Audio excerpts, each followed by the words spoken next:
Hello, everyone. Charles Watts here. Welcome back to Inside Arsenal. It is Wednesday. It is match day. Arsenal versus Manchester United kicking off a little bit later on this evening at the Emirates. I'll be making my way there a little bit later on today. Can't wait for this one. Still a special day, isn't it? Arsenal versus Manchester United. Doesn't matter what year it is.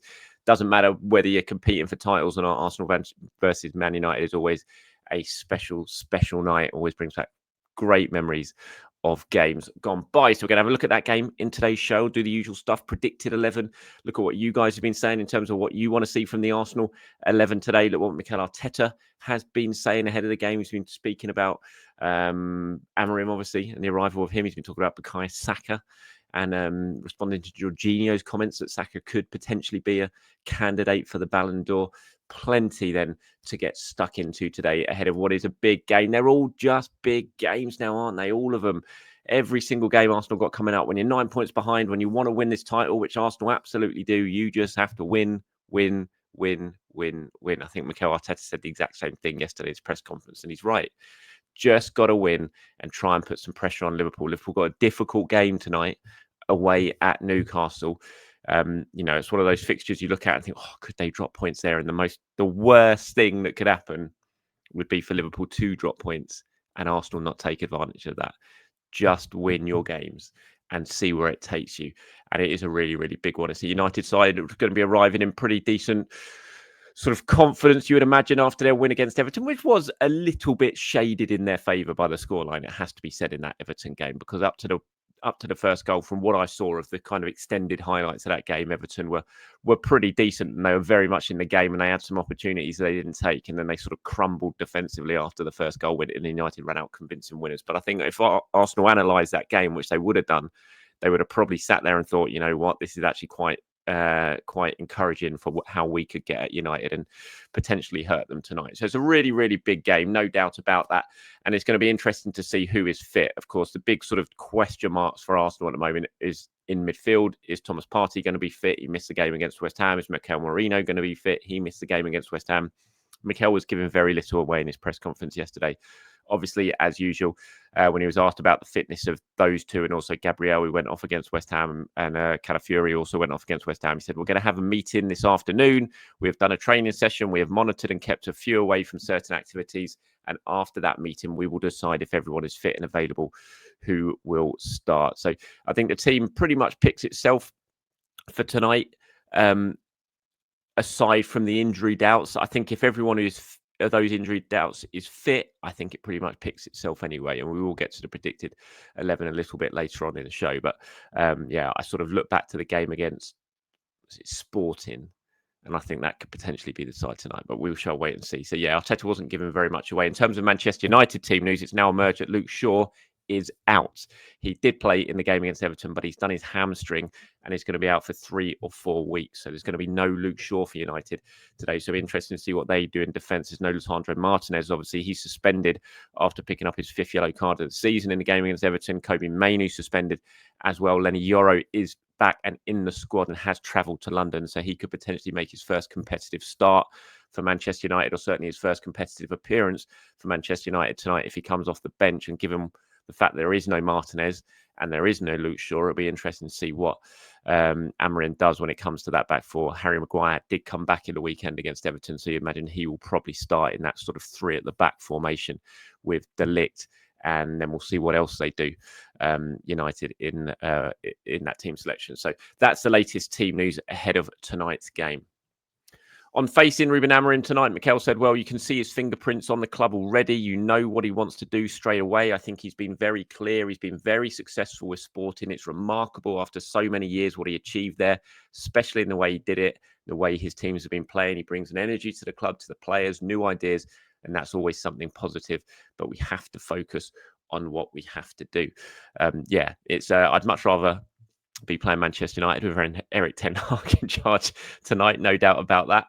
I certainly wasn't his biggest fan when it came to management. Although saying that, I probably was his biggest fan because it was very much enjoyable to see what was going on at Manchester United when he was in charge and what a mess they were. And I from what I've seen about Amorim and how he did in Sporting, I'm fully expecting that he will get Man United back competing soonish. I think it's a big job to do it straight away, but soonish he'll get United back competing. We've seen obviously firsthand what he can do, Sporting knocking Arsenal out of the Europa League just a couple of years ago. Mikel was asked actually in his press conference if he's sort of got a tinge of revenge on his mind for tonight. He said no, and it is completely different, obviously. But we do know in the past Mikel has used previous experiences against teams and individuals to Arsenal's advantage in the past. I doubt he'll do it tonight in terms of that Sporting game, but you never know. We shall wait and see. Mikel was speaking about Bukayo Saka in the press conference. Obviously, there's been lots of talk about Saka and the remarkable things he's doing, the remarkable numbers he's hitting this season. Another couple of assists for him at the weekend, a goal as well.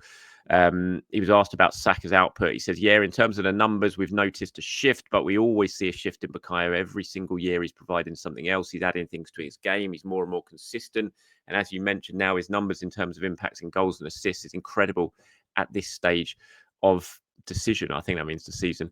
He can only improve. He can only get better. He has the right players around him as well to continue to do that, and especially because he wants more. He was asked about Jorginho's comments about Saka potentially, being a candidate for Ballon d'Or. He said they train with him every day. They're in the dressing room with him. So for a player, a teammate to have these kinds of words, it's always really positive. It shows how much they believe in him and the potential that is in him. I'm fully expecting another big game from Bukayo tonight. He loves the big games. He loved the big occasion. He steps up time and time again in them.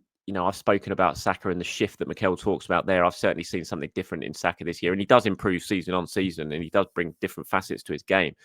But I just think, and I've said it before, that I just think there's a real mentality shift in Saka this season, that sort of arrogance. And I'm not saying that in a bad way. I'm saying it in a good way, because every top footballer needs to have that arrogant side to him. I mean, we all grew up worshipping Thierry Henry and watching him and that football arrogance that he had when he was on the pitch, when he just knew he was better than pretty much everyone else. And you could see that sometimes when he would just take a game by the scruff of the neck and think, you know what, sod it, I'm going to skin everyone here. I'm going to beat everyone and do something. Or you think back to that really famous clip away at Real Madrid at the Bernabeu when he'd scored the goal, Arsenal 1-0 up and it was injury time, and he was protecting the ball.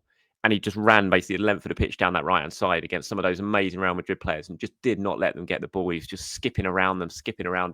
And then he finally won the corner or the throw-in, and he just trotted back with that look on his face of like, yeah, I just did that. I'm just too good for you. I am the man. And I sense that in Saka this season. So if some of his celebrations, with the way some of the goals he scores, the finishes that he's doing, it's just so clinical. It's so precise, and the look on his face afterwards, I just get that sense now that he knows he is the guy. He is Arsenal's match winner. He is better than pretty much everyone else on the pitch, no matter who he's playing against, and he knows it, and he's using that to his advantage. And I really get that sense from him this season, a real shift in mentality. He's always probably known he's a very good player, but I think now he absolutely knows it. And he's feeding off it. And, I think Arsenal are absolutely reaping the benefits of that. So, yeah, interesting stuff from Mikel Arteta on Bukayo Saka. 500th game at the Emirates tonight against United. Hopefully they mark it very well. There's if you're watching on YouTube, you can see the record that Arsenal have. 499 games so far. They've won 335, drawn 93, lost 71, scored 1,064 goals, conceded 427. Mikel was asked in a press conference about the atmosphere at the Emirates, how it's changed and all that sort of stuff. He was also asked about the stories about Arsenal possibly extending and expanding the stadium. He said that's a club issue and strategy at the moment. We are ready to respond to do anything like that. I'm sure the club will announce it. It got me thinking this when I was looking at the stories about it being the 500th game. And I think it was my favourite Emirates games of the 500 or favourite Emirates moments. I think definitely my favourite Emirates moment is Reece Nelson's goal against Bournemouth. It was just so special. There's been other ones. Danny Welbeck against Leicester was unbelievable. Arshavin against Barcelona was something I'll never forget. There's others again. Henry's late winner against United in the first season was absolutely brilliant. There's plenty others as well. But that Reece Nelson moment was just so special. And I'm still so devastated that it didn't end up with Arsenal winning the league that season, because I just wish that moment led to something, led to Arsenal winning the league. It would just made it even more great. But in the actual moment of being there and the celebrations, the noise, the passion, everything around it, it was just the most special thing I've ever experienced at the Emirates Stadium. So I think that's probably my favourite moment. I think favourite games I was thinking of, the 5-2 against Spurs love those. The Barcelona game, I think, is probably my favourite game, the 2-1. Just the height, the technical quality of that match, Wilshire's performance, how good Barca were. But Jack doing what he did against that Barca team, and then Arsenal coming back and winning the way they did, and the Arshavin moment with the goal. It was just such a high quality game. The season before, the 2-2 against Barca as well, when we came back, Cesc scored the penalty with a broken leg. It was just that Barcelona team, that performance they put into Arsenal's comeback was just one of the best things I've ever watched in terms of football. They were so good. So I always remember that game as well. But the 2-1, I think, is probably my favourite ever Emirates moments. But there've been loads of great wins. The North London derby wins. Like I said, the 5-2, the 4-2 under Emery when Lucas Torreira scored. I loved that game so much. And yeah, it's been a interesting 18 years or so since the move so far. Fortunately, no league titles to show for it. Hopefully that changes this season. Let me know your Emirates memories in the comments below, your favourite moments, your favourite games that you've had watching Arsenal at the Emirates. Let me know in the comments below. But 500 up tonight for the Arsenal. Right, predicted 11-wise, this is what I am going for. Now, I'm presuming with this that people are fit. So if Calafiori's fit and if Partey's fit, this is the team that I'm going for tonight. So Raya in goal, Timber, Saliba, Gabriel and Calafiori back four, Partey, Odegaard and Rice, Saka, Havertz and Martinelli. So I think that's the same lineup that we saw against Sporting, I think. So that's what I think. Martinelli might come back in for this game. Trossard's birthday today. He's 30 today. Happy birthday, Leo. Obviously played very, very well against West Ham. So I wouldn't be shocked at all if Trossard kept his place in the team. But I've just got a feeling Martinelli might come in for this one. If there are injuries, say Partey isn't fit, I think you just stick with Jorginho. If Calafiori is not fit, I think he goes with Zinchenko. I think he's seen enough from Zinchenko in the last couple of appearances that he would get that left back spot and you'd keep Gabriel and Saliba together rather than doing anything else. I don't think you'd stick Kivior at left back for this one. I think he'll go with Zinchenko. So that's my predicted 11 for tonight. If everyone is fit, Raya, Timber, Saliba, Gabriel, Calafiori, Partey, Odegaard, Rice, Saka, Havertz and Martinelli. This is what some of you guys have been saying ahead of the teams for tonight. Chosen One says, Thomas Partey comes straight in if he's fit. No time to talk nonsense. James says, I would expect Martinelli to start. We need his pace tracking back. The left side is way more secure with Martinelli on the wing. CMOS Sports World says, Raya in goal, Timber, Williams, Saliba, Gabriel and Calafiori is a back four. Partey, Rice and Odegaard, Saka, Martinelli and King Kai. John Cooney says, top man, Charles, another great video. I do hope Partey is back fit. I feel Odegaard is much better when Thomas sits behind him. Jorginho has been great. What a top quality player to have in the squad that's not a regular starter. Then we've got some more here. One from Goss who says, Partey needs games to keep up his high standards of form. So if he's fit, he must start. Trossard and Zinchenko as our left-hand side would be a gift to United. Zinni with Martinelli ahead of him brings added defensive cover and more control and threat to our central midfield. So your team, if everyone's fit, is Raya, Timber, Saliba, Gabriel, Calafiori. You've got Zinchenko in brackets there if Calafiori doesn't make it. Then you've gone Rice, Partey, Odegaard, Saka, Martinelli and Havertz. John says, hi, Charles. I would give Trossard a break for a day and bring Martinelli back on. It's a long season and a break now while possible, I think would help Trossard and keep Martinelli fit and ready to go. So that's from John. Thank you very much. We've got one here from Dean. Says, no chance they come and attack us. If they do, we all know how that ends. They will sit deep and try and break. That is all they have to offer. They have no legs in midfield. We will dominate that area, obviously.